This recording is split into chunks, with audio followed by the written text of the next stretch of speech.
On today's show, should the Houston Rockets explore trading for Utah Jazz All-Star Lauri Markkanen? We'll explore the pros and cons of a Markkanen trade. What would it ultimately cost to pull off a deal like that? And weighing win-now moves versus staying patient, and so much more. It's all coming up on today's Locked On Rockets. This is Mission Control, Houston. Ignition sequence start. 6, 5, 4, 3, 2, 1.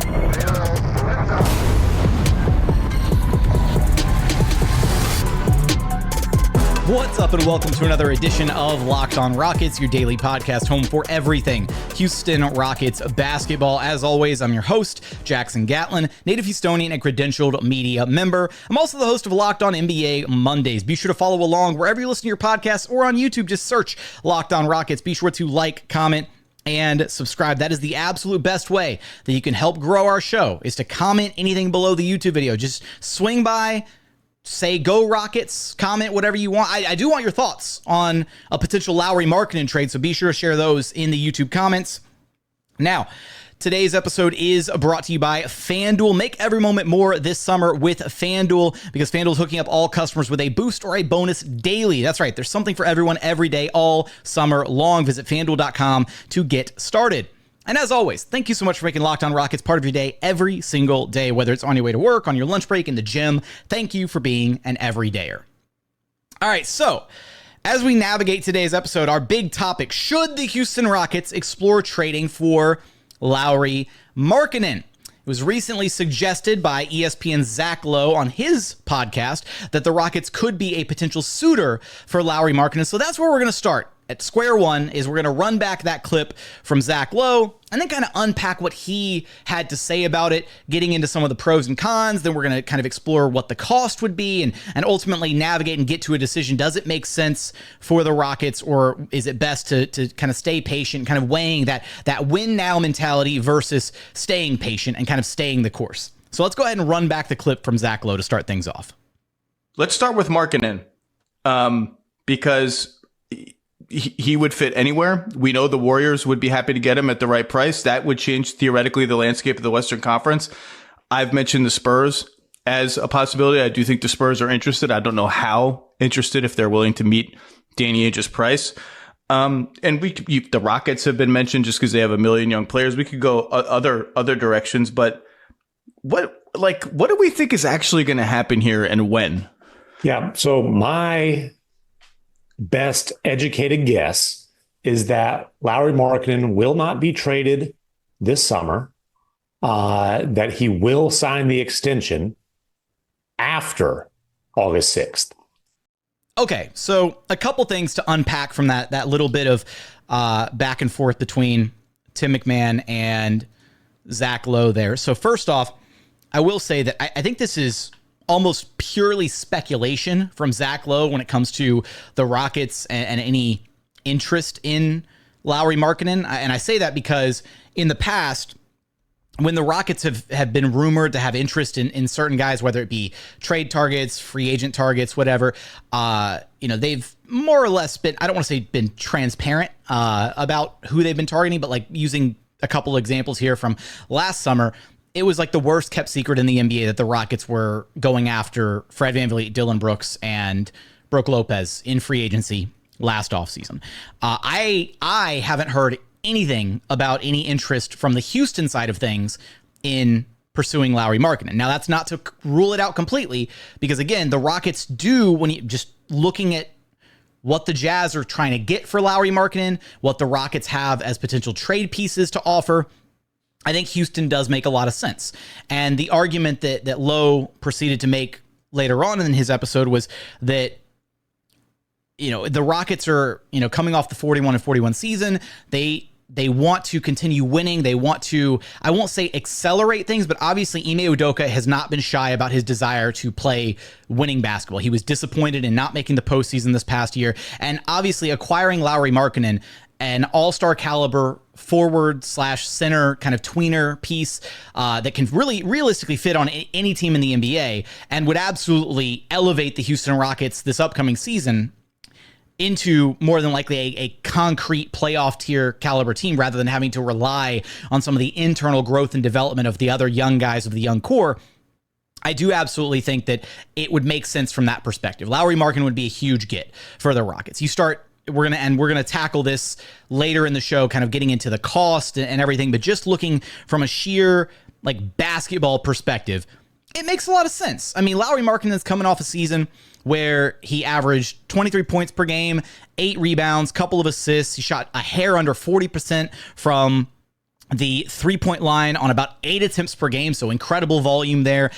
He's a really dynamic kind of 3-level scorer. He can finish at the rim. He can operate in the mid-range. He's got the 3-ball. You can post him up. You can face him up. There's a lot of different things that you can do with Lauri Markkanen. Honestly, Lauri Markkanen's offensive kind of bag that he has right now is more or less what my like optimistic ceiling is for Jabari Smith Jr. as a player. I don't think that Lauri Markkanen has near the defensive upside that Jabari does. And I think that's where some of the concerns kind of come in is, if you're the Rockets, would you want to commit to a future front court of Lauri Markkanen and Alperen Sengun? Now, I know Sengun is fresh off a season where he obviously was very comfortable in the Rockets' defensive scheme. They were able to anchor a top 10 defense with Sengun in the middle. All these different talking points. The defense even got worse once Alperen Sengun got injured. There's a lot of variables there to consider, but I think part of that is because you had the right 1 through 4 options next to Sengun to really complement him and make sure that the defensive scheme worked well outside of his presence, right? The Rockets switched a lot of things 1 through 4. I'm not sure if you're going to be able to do that as effectively if you were to throw Lauri Markkanen into the mix as the starting 4 next to Alperen Sengun. Offensively, it sounds incredible. Defensively, I think it would raise some questions for this team. And then to kind of further unpack a couple of things that were shared there, I will say that the point that McMahon brings up of the August 6th extension date for Lauri Markkanen, that is the deadline for Lauri Markkanen to receive his like 5-year insane, I think it's like $270 something million contract extension with the Jazz, like a super crazy maxed out contract. If they extend him after August 6th, then he will not be trade eligible at the NBA trade deadline. So there's a lot of speculation that right now what Danny Ainge is trying to do with the Utah Jazz is essentially create almost kind of a bidding war for Lauri Markkanen ahead of that extension date. Because if Lauri Markkanen is extended before that August 6th date, then it leaves the Jazz the flexibility of still dealing him at the trade deadline this upcoming season. If he's extended after the date, then he's not being traded. At the earliest he'll be able to be traded is next offseason. And so it kind of feels like maybe the Jazz are trying to create a little bit of a bidding war with the Warriors, the Spurs, possibly the Rockets, any other teams that are interested in possibly acquiring Lauri Markkanen and seeing if they can drive that price up incredibly high ahead of having to guarantee that contract extension. So I will say that I agree. I'm leaning towards agreeing that a Lauri Markkanen trade is unlikely at this point, almost because a lot of teams are very hesitant to want to deal with Danny Ainge.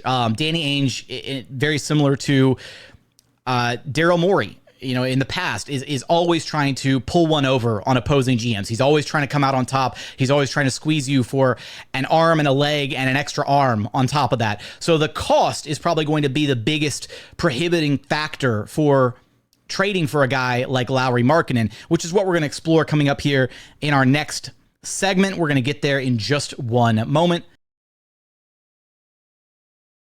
First, today's episode is brought to you by FanDuel. Look, I love sports. I love them so much, I never really want them to stop. But when you got playoffs and things winding down, or you're getting fewer and fewer games, and the sports maybe they're not sportsing the way you want them to. Look, FanDuel lets keep the sports going whenever you want. All you have to do is open the app and dream up bets anytime that you're in the mood. And this summer, FanDuel is hooking up all customers with a boost or a bonus daily. That means there's something for everyone every day, all summer long. Right now, you can head on over to FanDuel.com and take a look at the outright betting favorites for NBA Rookie of the Year this upcoming season. Still don't know why Reed Shepherd is not the favorite, but Zach Edey currently the favorite at plus 600. Reed Shepherd right behind him at plus 700. And in third place, Zachary Risache at plus 800. So for all those odds and so much more, head on over to FanDuel.com and start making the most out of your summer. FanDuel, official sports betting partner of the NBA. And continuing on here at Locked On Rockets, your daily podcast home for everything Houston Rockets basketball. All right, so as we're kind of navigating this discussion about Lauri Markkanen and trying to figure out whether the Rockets should or could potentially get involved in a deal for him, I think it's important to look at a couple different factors. First off, again, already prefaced this, but Danny Ainge is one of the toughest executives to negotiate with in the NBA landscape, right? Again, he comes away winning a lot more deals than he does losing, and often by a very wide margin, to where you're looking at the other side of things and be like, wow, why did anybody ever trade with Ainge in the first place? So from that perspective, any team, any organization should be incredibly hesitant to want to deal with Danny Ainge first and foremost. But moving past that, you start looking at some of the other teams that have been mentioned, right? The Warriors have far and away been the leading contender in the Lauri Markkanen sweepstakes, almost by like desperation, right? The Warriors got worse this offseason. They absolutely got worse, and they are not going to be in a great position this upcoming season to make a push with Steph and Dre and the other pieces that they've kind of cobbled together, Buddy Hield, Kyle Anderson. Like, it's not enough in a stacked Western Conference. Like, you're going to need basically an MVP caliber season from Steph to be even remotely relevant if you're the Warriors. And Steph may not have that in his bag again, right? So I think at this point, if the Warriors want to be relevant at all, their best offer is essentially packaging all their young guys, Moses Moody, Podziemski, Kuminga, and a handful of 2, 3, 4 future first round picks, something like that. Like, that's their kind of like all in offer for Lauri Markkanen, and it doesn't sound like they have put that offer on the table yet. Because again, I'm sure that Danny Ainge he's fielding calls, he's trying to see if he can create that little bit of a bidding war for Markkanen's services. The Spurs, I realistically don't even know what their offer would look like. I mean, they just drafted Stephon Castle, but I feel like they have high hopes for him as like point guard of the future. However, they also really clearly want to try and be competitive this next season with the additions of Harrison Barnes and Chris Paul, and obviously Wemby going into year 2. Like, that's nothing to turn your nose up at. And you even see, we talked about it on our last episode with the win totals. The Spurs are projected to have a, roughly 14, 15 win increase this next season. So picking up Lauri Markkanen and having him as your 4 next to Wemby as your 5 would be a really lethal front court combo for the next 5 plus, 10 plus years to come, depending on how long Lauri Markkanen stays healthy and relevant as a player, because he's 27 years old right now. And then you start looking at the Rockets. And I think one of the reasons that Zach Lowe proposed the Rockets as an interesting destination, right, is they've got so many young, talented players, and they've got a lot of future draft capital that they could be really flexible with in a trade. And I'd make the argument right now that in a vacuum, the Rockets' best offer absolutely crushes the Warriors or the Spurs' best offer for Lauri Markkanen. The question then becomes, how much is too much to pay for Lauri Markkanen? And that's kind of the issue. So let me go ahead and I'm going to pull up this graphic if you're on YouTube, and we'll take a look at this together. So let me put this up. All right. So here's the tentative trade proposal. And I feel bad as I'm doing this trade proposal because I'm literally wearing the Jabari Smith, like locksmith shirt from good friend of the program, Dave Hardesty, the Clutch Fans Shop. This is easily one of the best shirts I own, by the way. Rockets branded shirt. Go check out the Clutch Fans Shop for a bunch of cool swag over there. But here's the trade proposal. Rockets receive Lauri Markkanen. All right. He's making just under $20 million. So matching salaries is not like a huge issue for Markkanen. On the outside, like going away from the Rockets, I have plugged in Jabari Smith Jr. as piece 1 of the trade, and then one of either Jalen Green or Cam Whitmore as piece number 2 of the trade. And then it becomes about the volume of picks, right? I think the first pick that you look at that makes a lot of sense to potentially include would be the 2025 first round pick swap with the Phoenix Suns. Just send the pick swap out there. And then things start to get really interesting because the Rockets could... They basically got options in 2027 where they have the swap rights with the Brooklyn Nets, They've got their own pick in 2027. They also have the outright Phoenix pick in 2027 with no protections on it.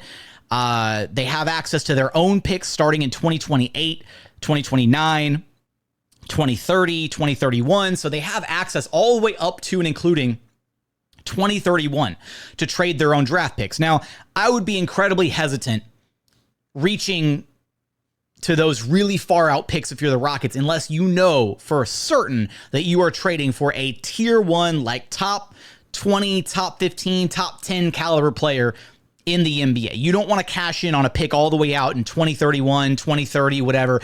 That's, 5, 6, 7 years down the line. That's how you get yourself into a really sketchy spot organizationally, because if you cash in on the wrong guy and he either flames out or gets injured or your team's just not good enough to break through and win a title, then you are screwed in those twilight years at the end of whoever's prime if you make that deal.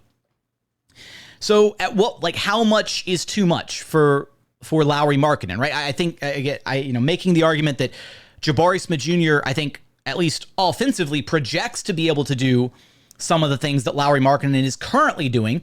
Do we think there's a world where Jabari Smith Jr. outpaces and outgrows and is eventually a better player than Lauri Markkanen?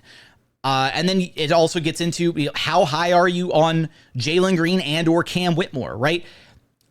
Which of those guys do you think has the better overall future in the NBA? There's still looming questions on Jalen Green with his extension, whether the Rockets ultimately give him the extension, if a team trades for him, right? If Jalen Green is the piece that goes to the Utah Jazz in this hypothetical scenario, are the Jazz comfortable trading for a player that they're essentially going to either have to max right away upon completion of the trade, or are they content to let him hit restricted free agency next summer, similar to what it looks like the Rockets are planning to do, and then just, max him down the line or potentially retain him on a team-friendly contract a little bit later?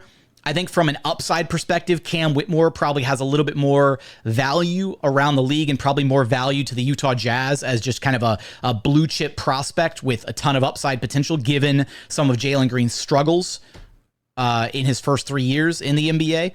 And then the holdup is going to be those picks, right? Because you start looking at the picks that the Rockets have access to, and the one pick that I think I'm holding on to beyond all else is that 2027 swap with the Brooklyn Nets, because as it stands, the Nets are going to be really bad this next season, and they're going to be really bad probably the season after that. I highly doubt that they're going to be able to have such a massive turnaround in 2 years of rebuilding that 2027 pick swap isn't going to have an immense amount of value. We just saw the Rockets go through this rebuilding window where it took them 3 years, and then in year 4, they were a 500 team. They were still really bad in year 3 of the rebuild. So I think it should be fully expected that the Nets are likely to still be really bad in year 3 of their rebuild, hence giving that 2027 pick swap a ton of value. So I think between that pick swap and the outright pick from the Phoenix Suns, I think the Brooklyn pick has quite a bit more value than the Suns pick does. So if I'm choosing between those two, I'm going to try and hold on to that Brooklyn pick at all costs. But that could be kind of more or less the deal breaker here in this trade. But at what point, how much is too much to give up for Lauri Markkanen? We're talking 2 blue chip prospects here, Jabari and one of the 2 guards in Green or Whitmore. And then how many future firsts would you be willing to then attach to upgrade to an all-star caliber power forward / center combo player? Is 2 more firsts enough? So 4, essentially looking at it in a vacuum, right? With Jabari, he's essentially a first round pick, and then one of Green or Whitmore, those are 2 more additional first round guys. So 2 picks there, and then 2 future picks. Is 4 enough? Is 5 enough? Is 6 what they're looking for? I think at that point, it becomes about how much you value the actual players themselves and their future potential in guys like, again, Jabari, who I kind of made the cornerstone piece of this trade. You could make arguments, though, that maybe Tari Eason should be there in place of Jabari, or I wouldn't. Based on what we know about how much the Rockets value these guys, I'm very close to saying that Tari Eason and Amin Thompson are likely untouchable. And again, I think that Lauri Markkanen does a lot of what Jabari Smith Jr. projects to be able to do, maybe a little bit less versatile defensively, but significantly a much bigger offensive upgrade at that exact position. So it kind of makes sense that Jabari would be the piece outgoing from the Rockets if you're going to replace him with Lauri Markkanen in the starting lineup. And then, yeah, I mean, it kind of, I'm really torn on it because I think if you could get it at the right price point, if you could get Lauri Markkanen at the right price point, I think it does make a ton of sense for Houston.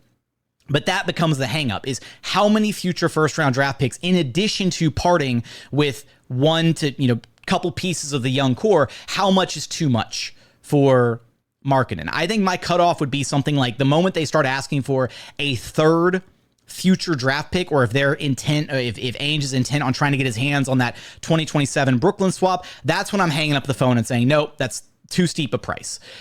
I think one of the other considerations to make here, when you're looking at a guy like Jalen Green, who still has so many question marks about his future, this could be one of the last moments to potentially cash in on his value or his future potential if the organization is starting to have reservations about his ability to play at the sustained level that he had in March of last season, right? If that's who Jalen Green can be in the future, then don't trade him, keep him, lock him down, extend him. Like, he'd be one of the best players in the NBA, but he hasn't shown that consistently enough. And at least at this point, it's fair to wonder if he's more the former of what he was last season, right, for the 2/3 of the year, or is he more the latter where he kind of closed the season and looked like a much better, more well-rounded presence, elite scoring threat, elite dynamic two guard, right? That's what the Rockets thought they were getting when they drafted him back in 2021, and that's what we've seen little pockets of throughout his career. He just hasn't been able to put it together consistently enough. So coming up, I want to get into some of the arguments of win now and making a win now move like this for Lauri Markkanen versus staying the course, being patient, and ultimately whether this trade would be good or bad, or whether the Rockets should make this deal. In our final segment, we're going to get there in just one moment.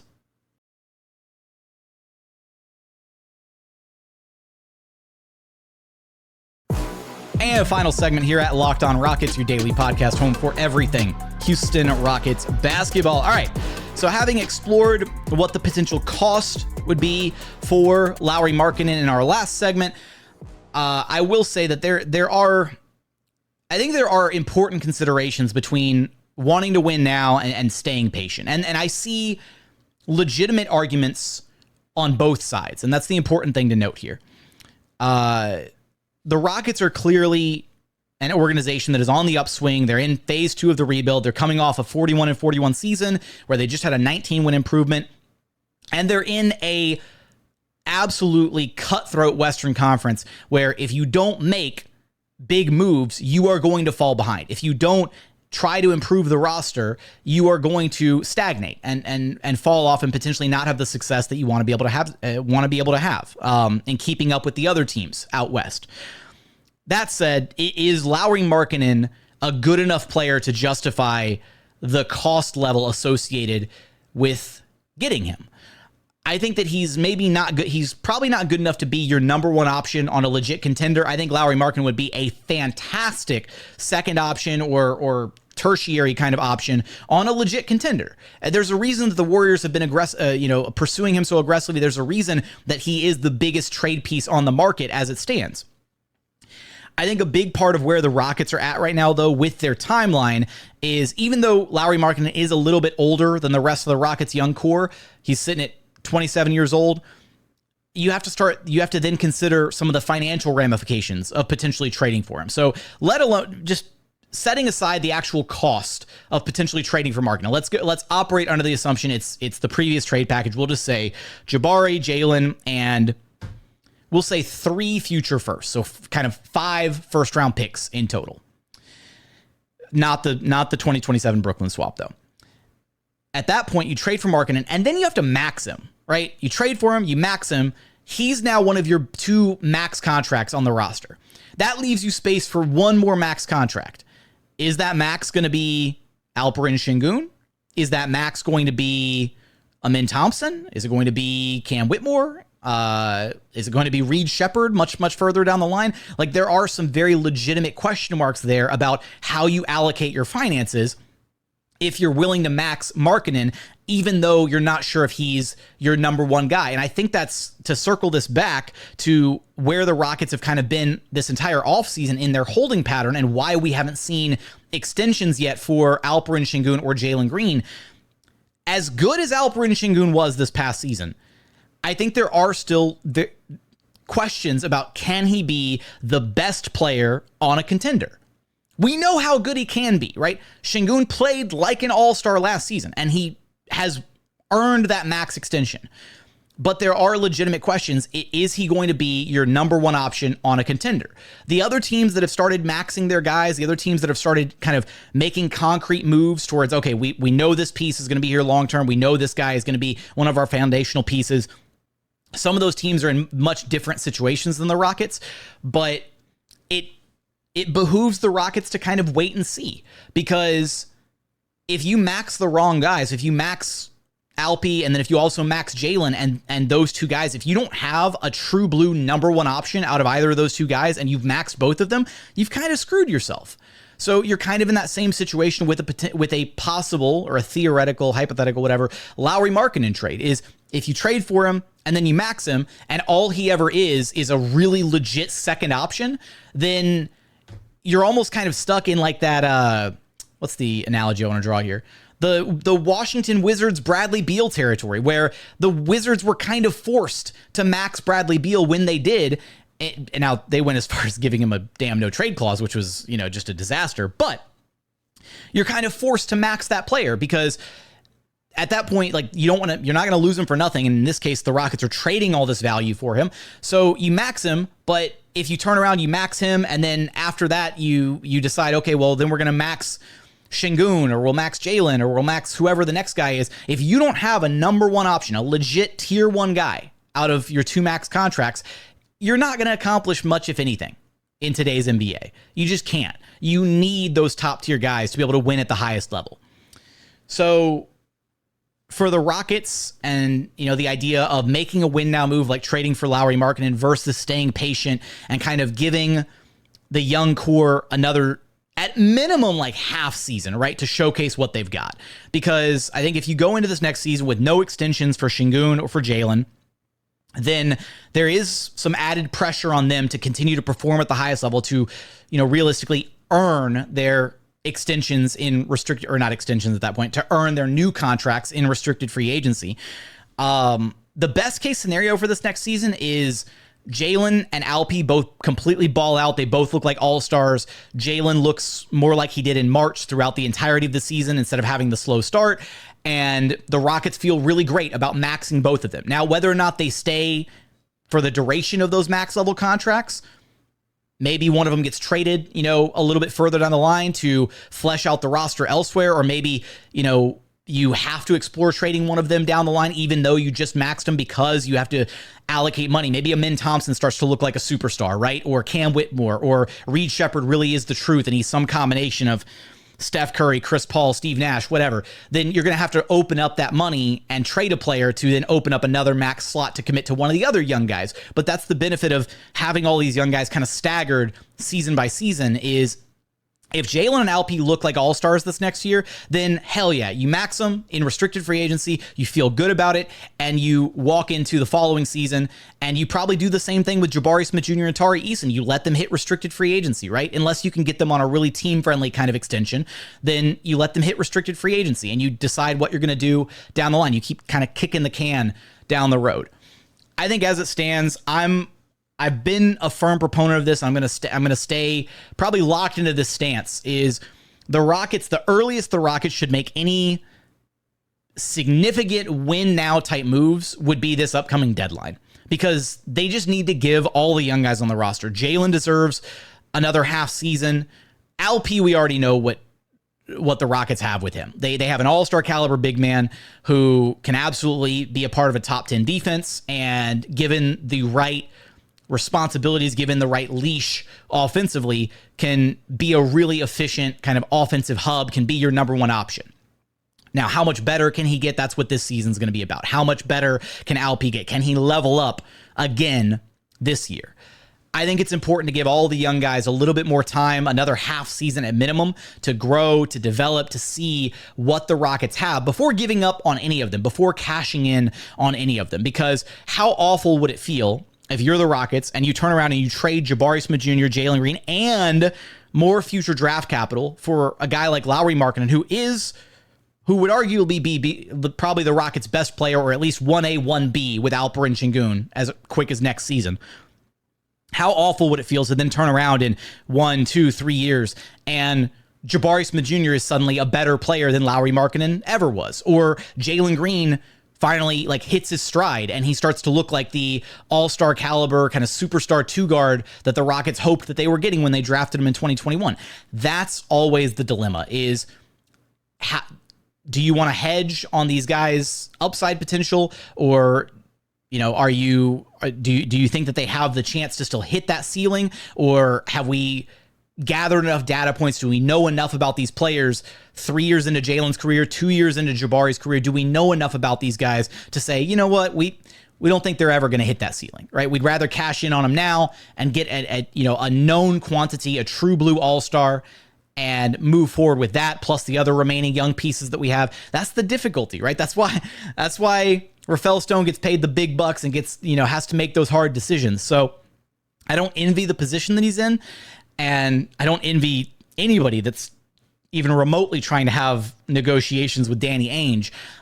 The likelihood of a Lauri Markkanen trade is slim for the Rockets, but I wouldn't absolutely rule it out. And again, if Lauri Markkanen is extended before that August 6th deadline, then it at least opens the doorway for a Lauri Markkanen trade at this upcoming NBA deadline. And this could be a conversation that we revisit and that we have, 6 months down the line, 7 months, whenever February gets here, right, for the NBA trade deadline. This could be a conversation that we have to revisit, because if Lauri Markkanen gets extended, he's on the 5-year, $270 million, whatever contract, and the Jazz are still looking to move him at the deadline, maybe by then the Rockets have more of an idea of, yeah, Jalen hit and we're good. We don't want to trade him, or man, Jalen's really struggling and now we got to move on from him. Maybe we can, throw him into a deal and add some draft capital and get him to sign off with this other team. I don't know. There's a lot of question marks about what ultimately is going to happen with Markkanen, what the Jazz are trying to do with him. There was even a report the other day about their potential interest in trading for Brandon Ingram to kind of pivot to more of a, I wouldn't say a win now environment, but to, pair Lauri Markkanen with another all-star caliber talent in Utah. So maybe that's the direction that they ultimately pivot to if they don't get a trade offer that they like.